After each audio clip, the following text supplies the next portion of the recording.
I want to go back to the conversation about Mexico and the relationship with America. Is there ever a potential for war between both countries?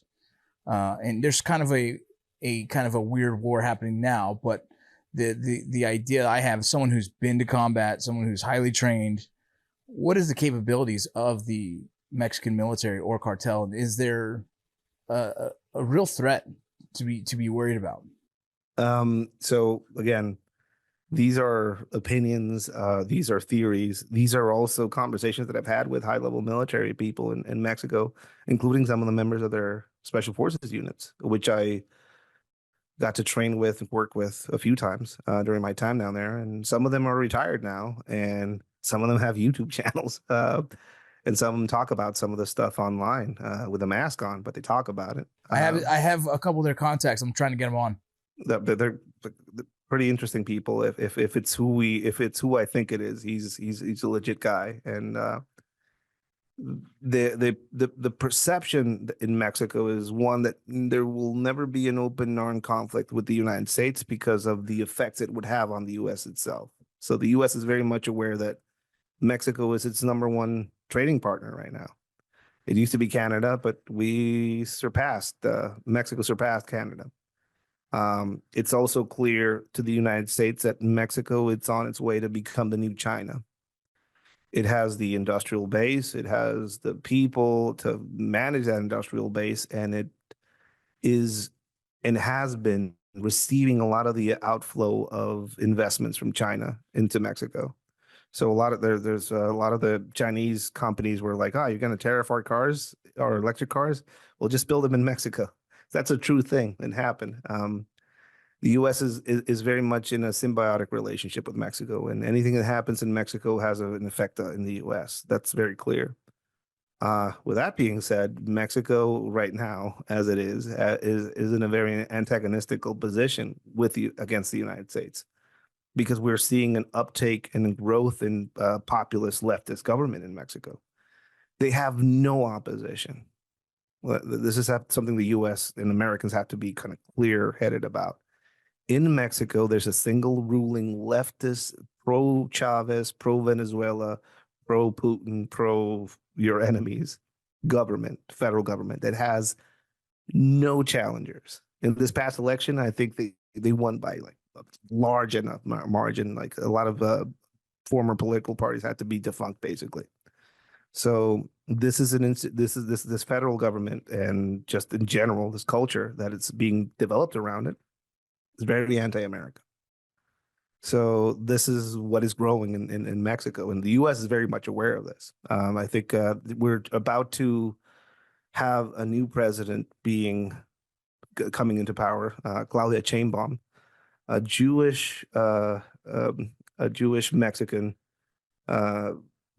leftist individual who is the first female president of Mexico, handpicked by the former president, the outgoing president, and has a lot of radical ideas and beliefs. The Rockefeller Foundation person, by the way, which is pretty kind of interesting, and also BlackRock sponsored. I don't want to go into conspiracies, but you could look into this yourself. It's Really? pretty interesting.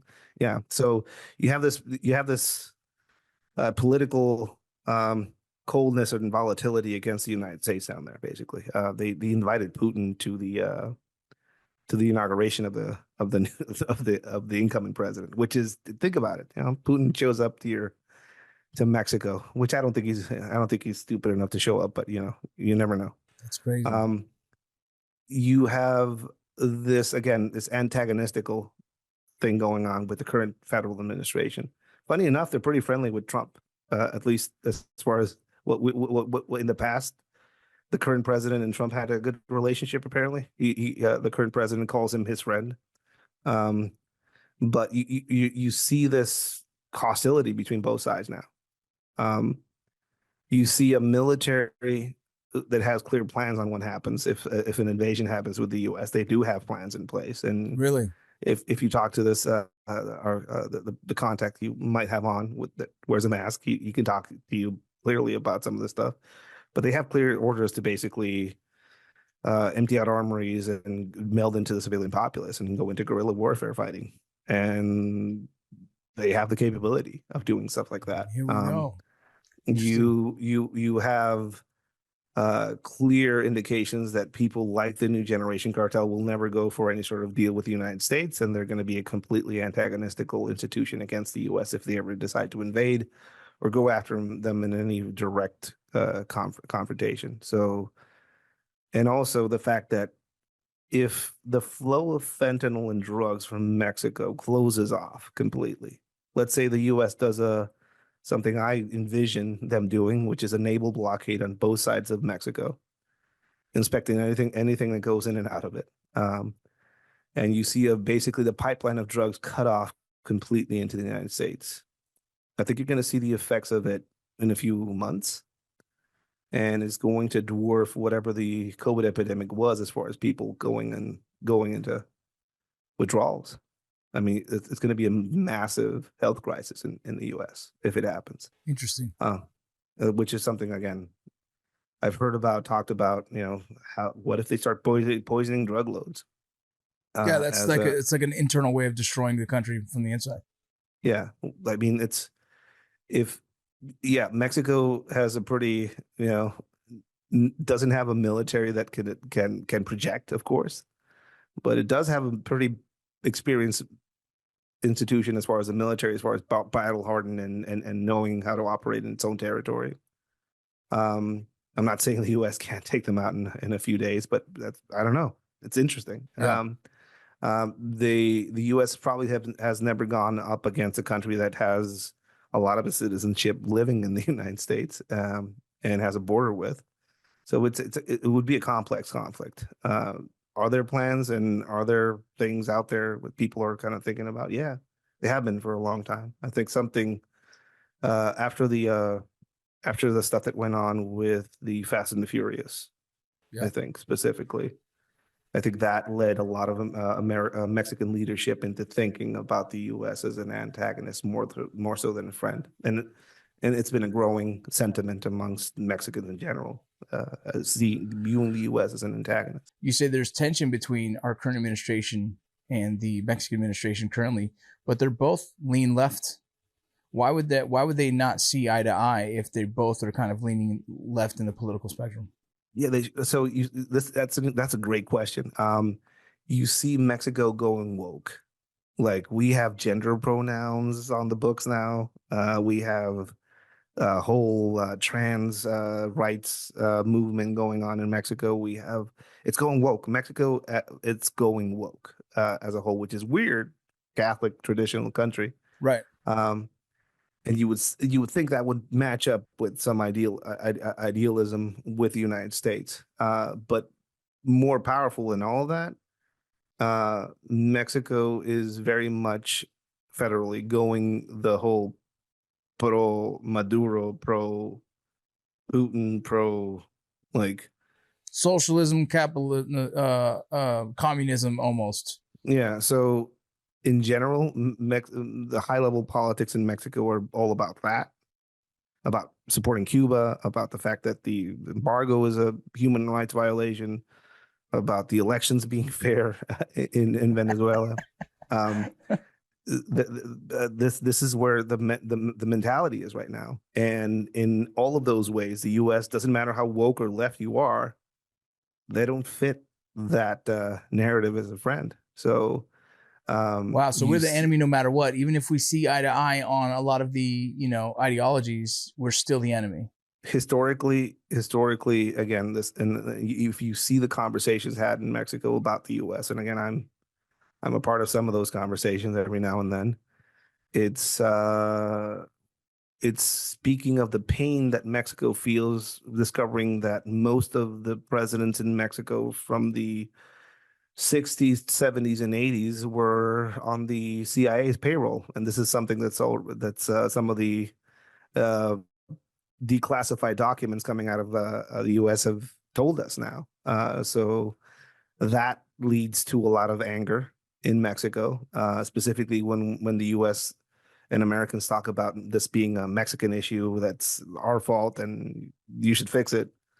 when the hands of the U.S. in Mexico are very clear as far as how they've influenced and who they put in power and who they made disappear and stuff like that in the past, and also their clear participation in some of the inception or the creation of some of these giant criminal enterprises that now operate on both sides of the border.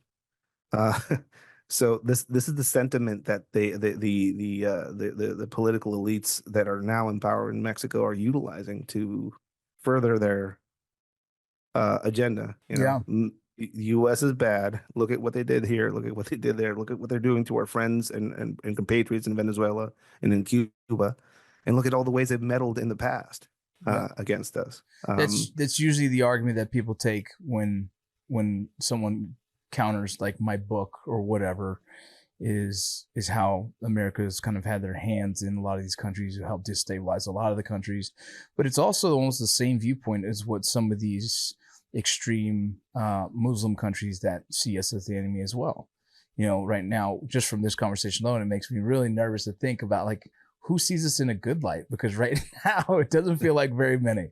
It's a perception I get as well. I mean, I'm new to this country. I have friends from all over. I have a very good friend of mine from Cuba, who's a former Cuban military guy. He hates America with his whole heart. But our friendship is stronger than that. But why is it? Same thing that we meddled in any kind of corruption. That the U.S. is basically after maintaining its power under any means necessary, and its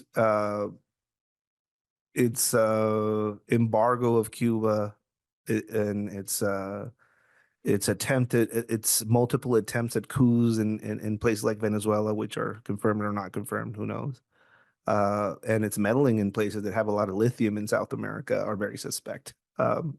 Most of the places that have lithium in them are currently in some sort of strife, Mexico included, you know. So it's their version of I don't know. Again, some of these things are true. The U.S. did have absolutely Mexican presidents who were on the CIA's payroll. Some of them involved in mass killings of students and putting down communist motivated uprisings in Mexico during the Olympics. So some of this stuff is true. I mean, Kiki Camarena was probably not killed by cartel members, really, or at least not independent cartel members. Probably some sort of CIA operation was going on around his subsequent murder and abduction and murder. That's an open thing that gets talked about a lot in Mexico. How the CIA was responsible for his murder. Wow. So you have this that's the sentiment, cultural sentiment right now against the United States. In not everywhere, mind you. This is just close to the ground, middle class, lower middle class. So there's no middle class in Mexico almost now.